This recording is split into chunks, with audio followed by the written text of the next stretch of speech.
باتوں میں مجھے امید ہے کہ آپ کو انشاءاللہ تبارک و تعالی سمجھ آ گئی ہوگی۔ اگلا سوال ہے کہ کتا جو ہے یہ ناپاک کیوں ہے؟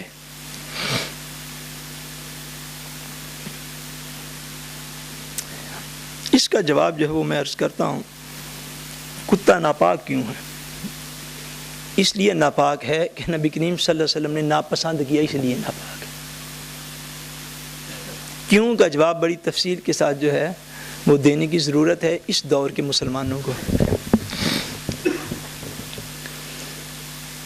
کیونکہ دو مفہوم ہیں جو مجھے سمجھ میں آتے ہیں۔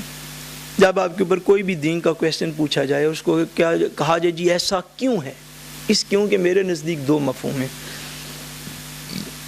ایک مفہوم یہ ہے کہ وہ بندہ اس مسئلے کی حکمت کو سمجھنا چاہتا ہے،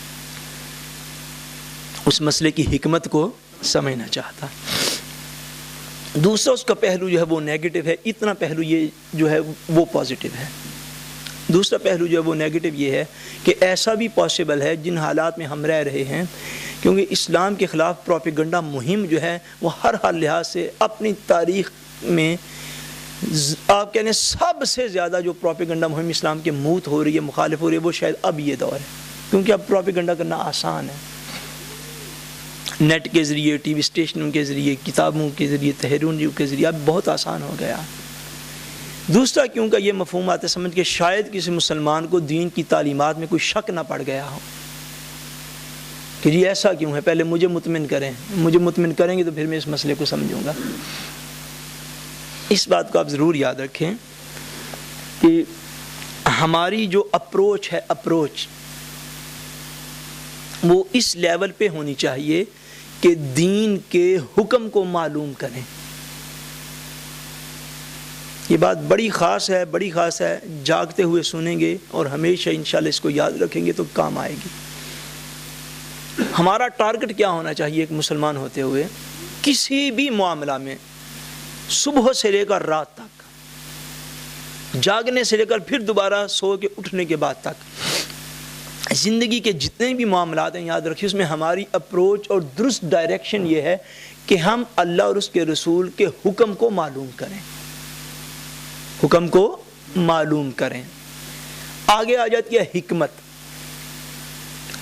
حکمت کو بھی معلوم کرنے کی کوشش کرنا جو ہے یہ کوئی قابل مذمت نہیں ہے، لیکن اس بات کو یاد رکھیں کہ حکمت جو ہے یہ اگر کسی حکم کی آپ کو سمجھ میں نہ بھی آئے تو حکم کے اوپر عمل کرنا آپ کے لیے موہ رہے گا۔ ایک بات۔ دوسری بات یہ ہے کہ حکمت کا بیان اللہ اور اس کے رسول کے لیے ضروری نہیں ہے، اس بات کو سمجھ جائیں۔ ہمیں شاید منصب نبوت کی صحیح طرح شناسائی نہیں ہوئی،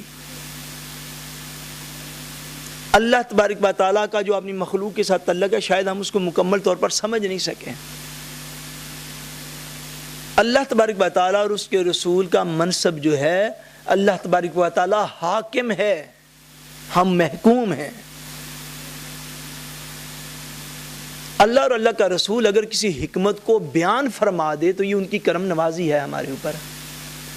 اگر وہ بیان نہ بھی فرمائیں تو حکم کو چھوڑا نہیں جائے گا، اس بات کو یاد رکھ لیں، حکم کو نہیں آپ چھوڑ سکتے۔ کئی مواقع ایسے ہوئے، بیشتر مواقع حضور صلی اللہ علیہ وسلم نے حکم دیا، اللہ تبارک و تعالیٰ نے حکم دیا اور حکمت بیان نہیں فرمائی، صحابہ کرام نے حکمت کو پوچھنے کا تجسس بھی نہیں کیا۔ میں آپ کو ایک مثال دے دیتا ہوں، نبی کریم صلی اللہ علیہ وسلم نے اپنی ظاہری حیات طیبہ میں جتنے سفر فرمائے جنگی، حضور نے کبھی پہلے کسی کو اطلاع نہیں دی، کبھی اطلاع نہیں تھی ارشاد فرمائے کہ ہم کہاں جا رہے ہیں۔ ہمیشہ حضور فرماتے چلو تیاری کرو، سفر کی تیاری کرنی ہے۔ کبھی کسی صحابی نے جا کے ریکویسٹ نہیں، یا رسول اللہ ہم کدھر کا پروگرام رکھتے ہیں، نہیں۔ قرآن مجید نے دو الفاظ استعمال فرمائے، سمعنا و اطعنا، فرمایا اللہ تبارک و تعالیٰ کا جب حکم سنو تو اس کے آگے کہنا یہ ہے کہ یا اللہ ہم نے سنا اور ہم نے اطاعت کر لی، ہم نے سنا اور ہم نے اطاعت کر لی۔ یہ اطاعت زیادہ بکتی ہے، حکمت کا جاننا یہ زیادہ بکتی نہیں ہے، سمجھ میں آ جائے تو فابہا، نہ بھی سمجھ میں آئے، میں آپ کو اب 2-4 مثالیں دے دیتا ہوں، یاد آ گئیں۔ 1400 سال ہو گئے، کتنے؟ 1400 سال۔ میں آپ کو ابھی ایک بات کہتا ہوں، آپ اس کے اوپر 1400 سال کی ساری تاریخوں کا مطالعہ کر لیں، مجھ سے چھوڑ کے ساری دنیا کے علماء سے جا کے پوچھنے، جواب مل گیا تو میرے پاس لے آئیے گا۔ فجر کی نماز میں قرآن مجید اونچی آواز سے پڑھا جاتا ہے، اونچی آواز سے پڑھا جاتا ہے۔ ظہر کی نماز میں بولیے نہیں پڑھا، کیوں؟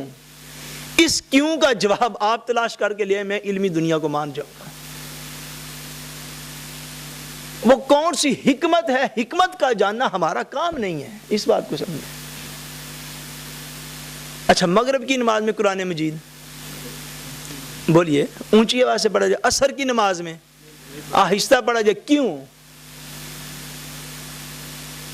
بھائی کوئی حکمت ہوگی، کیا حکمت ہے؟ اب ساری دنیا کی کتابیں کھنگال لیں، اگر کوئی اصل حکمت کو بیان کر دے تو میں بھی سمجھوں گا کہ اس کی اندر کیا حکمت ہے۔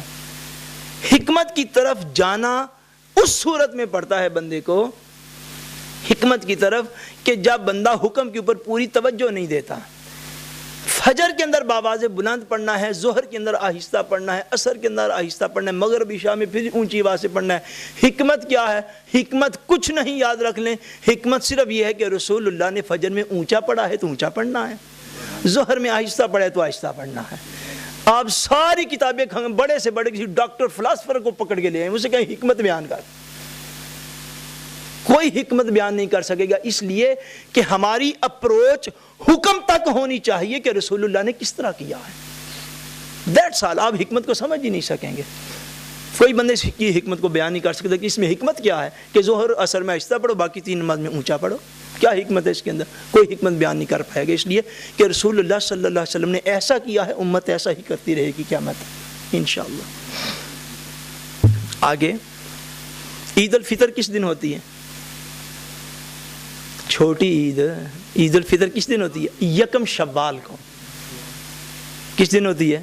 1 شوال کو۔ آپ اب حکمت کے پیچھے لگ جائیں کہ یہ 2 شوال کو کیوں نہیں ہوتی؟ آپ بات سمجھیں، یا 1 ذیقعد کو کیوں نہیں جی ہوتی عید الفطر؟ بڑی عید عید الاضحیٰ جو ہے یہ کس دن ہوتی ہے؟ 10 ذی الحج کو۔ 10 ذی الحج کو۔ عرفات کے اندر حج کا سب سے بڑا جو ہوتا ہے ایونٹ، وہ کس دن ہوتا ہے؟ عرفات میں جمع ہونا 9 ذی الحج کو۔ آپ اب اس کی حکمت پہ کتابیں بھی اٹھا کے دیکھ لیں، حکمت کا ایک لفظ نہیں آپ کو ملے گا۔ کیوں نہیں ملے گا؟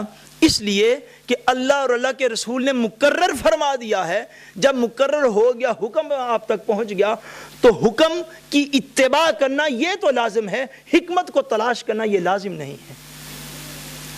آپ 1400 سال کی کتابیں پڑھ کے مجھے کوئی ایک حکمت بتا دے کہ 10 ذی الحج کو بڑی عید کرنا کیوں لازم ہے، 11 کو کیوں نہیں ہو سکتی، یا 15 یا 16 یا 18 ذی الحج کو کیوں نہیں کی جا سکتی؟ نہیں کی جا سکتی، اس لیے کہ رسول اللہ صلی اللہ علیہ وسلم نے 10 ذی الحج کو مقرر فرما دیا۔